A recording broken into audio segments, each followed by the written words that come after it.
السلام عليكم ورحمة الله تعالى وبركاته. فيديو جديد ووصفة جديدة في قناة فكرتي. الفكرة ديال اليوم هي تحلية رمضانية بامتياز، كتجي زوينة بزاف ولذيذة وكتجي هائلة لوجبة السحور، أو لا تقدموها للضيوف ديالكم اللي كيجيو عندكم في السهرات الرمضانية.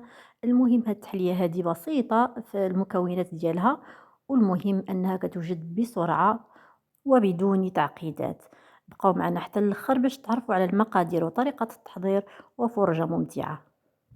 وقبل ما نبداو في لا فيديو اخواتي، كنتمنى منكم انكم تدعموني بلايك للفيديو، كنتعب فيه بزاف وما كيكونش فيه بزاف ديال التشجيع واللايكات ديالكم. كنتمنى انكم تشجعوني، ولا ما كنتوش مشتركين في القناة كنتمنى منكم تشتركوا في القناة وتفعلوا زر الجرس هكذا باش ان شاء الله يوصلكم كل جديد. وإلا كنتم مشتركين في القناة فمرحبا بكم، ألف مرحبا وفرجة ممتعة. غادي نبداو البنات على بركة الله في المقادير. غادي نحتاجو هنايا 5 الباكيات ديال البسكوي، أي نوع ديال البسكوي، ماشي شرط ديروا هذا اللي درت أنايا. دائما كنقول لكم اللي متوفر عندكم في البيت ديروه، أولا أي نوع كتفضلوه. غادي نحتاجو هنايا 5 العلب، وغادي نحتاجو نصف لتر ديال الحليب للطبقة الأولى.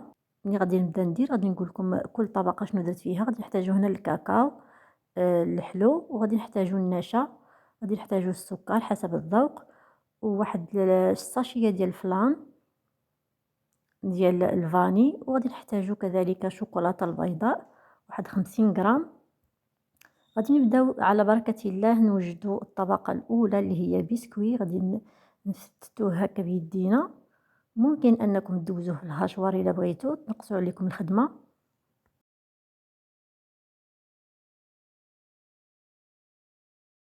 صافي بعد ما فتتنا الكمية ديال البسكوي ما غاديش نحتاجو نديرو ليه الزبدة أولا شي حاجة، لأنه ديجا فيه الكريمة ديالتو.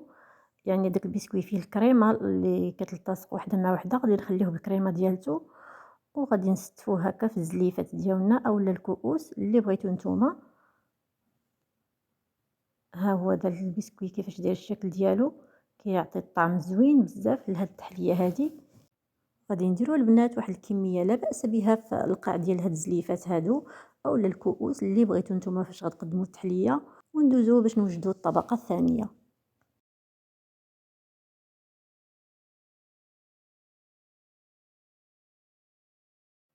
هنايا بعد ما كملنا الطبقة الأولى ديال البسكوي غادي ندوزو للطبقة الثانية اللي غادي نحتاجو فيها نصف لتر ديال الحليب. وقبل البنات انا نسيت ما فزقتش البسكوي ديالنا باش يبقى ثابت في قاع الكؤوس. غادي ناخذ واحد نصف كأس ديال الماء الساخن، غادي ندوب فيه ملعقة ديال الكاكاو. ممكن انكم ديروا قهوة سريعة الذوبان كتجي حتى هي زوينة. ما تكتروش البنات، غير 2 ملعقات كافية باش انها تفزق لنا هذا البسكوي هذا ويجي يرطب في القاع ديال الزليفات اولا الكؤوس. نديروا الكمية كلها وندوزو نكملوا الطبقة الثانية. غنديرو البنات واحد الساشية ديال الفلان، ممكن ديروا فلان ديال الكراميل اولا ديال الفاني اللي بغيتو. وغادي نديرو واحد 2 معالق ونصف ديال السكر، والسكر دائما كيكون حسب الذوق، ممكن تكتفيو ب2 معالق. وغنديرو 1.25 ملعقة ديال النشا اولا المايزينا. ودرت هنايا ملعقة صغيرة ديال الكراميل اللي وجدته غير في البيت، كيعطي واحد الطعم زوين بزاف لهاد التحلية هادي، وكنحركو على البارد. غادي ناخدو البنات هاد التحلية هادي ونحطوها فوق نار هادئة الى متوسطة، ومع التحريك المستمر باش ما تلصق لكمش في قاع الكاسرونة وتعطيكم واحد المذاق كيكون ماشي زوين البنات.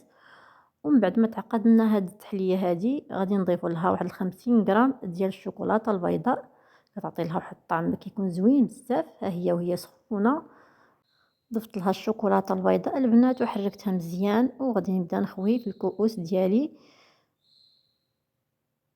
بكميات قليلة باش ما تطلعلناش البسكوي الفوق. الا طلع ماشي مشكل، غادي نحاولوا اننا ندخلوه لداخل، ومازال غادي نضيفوا طبقة ثالثة ان شاء الله.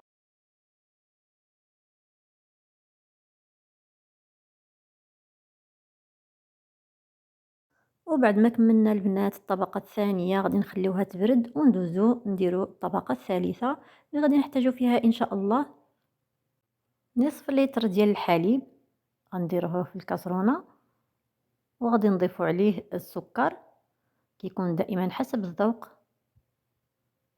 درت ملعقة ونصف ديال السكر وجوج معالق كبار ديال النشا اولا المايزينا، ودرت علبة من داك البسكوي اللي وريت لكم في اول فيديو. كنت درت في الزليفات غير 4 العلب ووحده احتفظت بها درتها في هاد الكريمه هادي. وضفت هنا ملعقة كبيرة ديال الكاكاو الحلو. صافي بعد ما ضفنا جميع المقادير غادي نحركوه بملعقة خشبية مزيان حتى يذوب لنا المقادير، المايزينا والكاكاو يذوبوا شوية اولا يتخلطوا مع الحليب، وغادي نحطوه فوق البوطه مع التحريك المستمر البنات. ما تغفلوش عليه باش ما يتحرق لكمش في قاع الكاسرونه، وهكذا غادي يعطيكم مذاق ماشي زوين وغيجي الطعم ديالو خايب.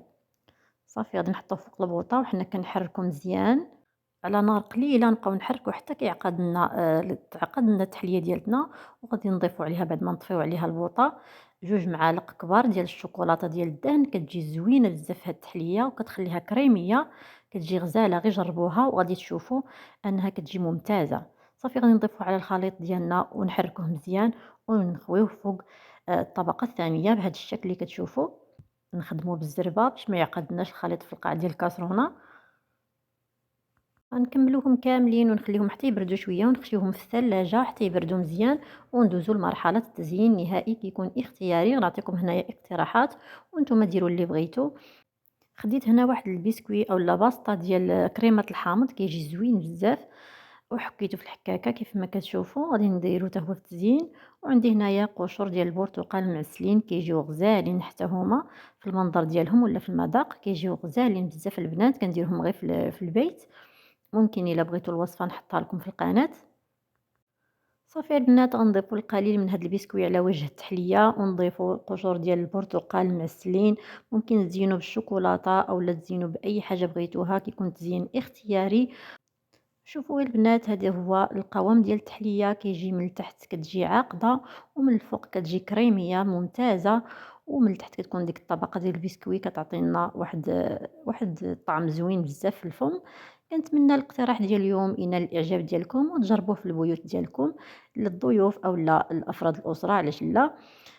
كنتمنى ان الفيديو يعجبكم وتبارطاجيوه مع الاهل والاحباب ديالكم باش هكذا تعم الفائده للجميع.